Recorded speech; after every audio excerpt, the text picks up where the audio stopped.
Hey YouTube, so today I just want to talk about another puzzle I had going. So, this was an interesting puzzle I did. I've run it a few times now, and it seems to be liked by many of the groups. So what I'd have is, it'd be they'd find a body, it would be dead on the bed, with a chest underneath. This chest has no seam or anything, it's just completely held together with four lock things that go from 0 to 9. Then in the dead guy's body that's on the bed, he will have these sticks and containers on him. Now these sticks all, I don't know if you can see or not, have markings on them with different colors. And there's 7 of these sticks.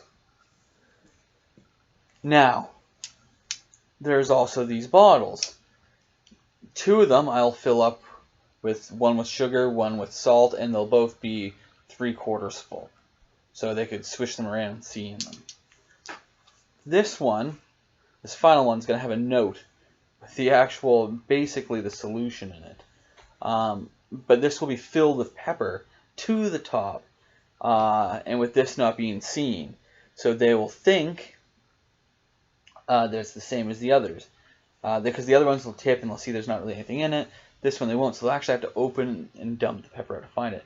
Now, inside this note, nice little ring, the instructions are there for how to do this puzzle. But for instance, it says 5 sticks, 5 colors, red, green, yellow, black, brown. So it doesn't give them the exact solution, but basically there's 7 sticks, and it's saying there's only 5 and 5 colors. Now, there's 6 colors on these, and they'll learn that one of these colors is not on this list, so that's how they figure that out. And those sticks that has that color, those sticks are supposed to be excluded. And then they'd be wondering, well, how do they know the order to put it in? Well, it just says the order right there. So then you're wondering, probably, what's the puzzle in this? What's the puzzle if I'm basically giving them the solution in the jar? Well, the real puzzle is actually to avert expectation, or whatever however you say that. For instance, they're going to be seeing these and seeing these. Likely, or how most of the groups go, this is how I planned it, and it's worked out pretty good, people ignore these. Even though it seems like there's a solution. And my people are told they can do whatever they want, but they don't inherently want to make a mess or do something with this.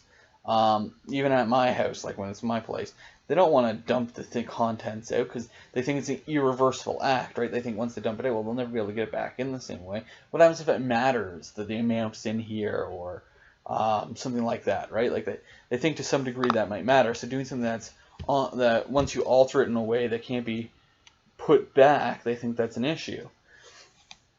But that's really what it is about, is doing that. But they will get caught up on doing the sticks. They'll think there's something to do with the colors of the sticks, like corresponding with the lock, like how it is supposed to be. And they'll try, sometimes they'll match them like this together to get them matched with other colors. Sometimes they'll count them all up, and they'll like try to figure out why is there 6 numbers versus that. And they'll just be so caught up on the sticks that they end up avoiding the jars. And that is the actual puzzle, is realizing it's to me, or how I said it, is they're trying to solve a logical puzzle, but in reality they're not supposed to be trying to solve a logical puzzle.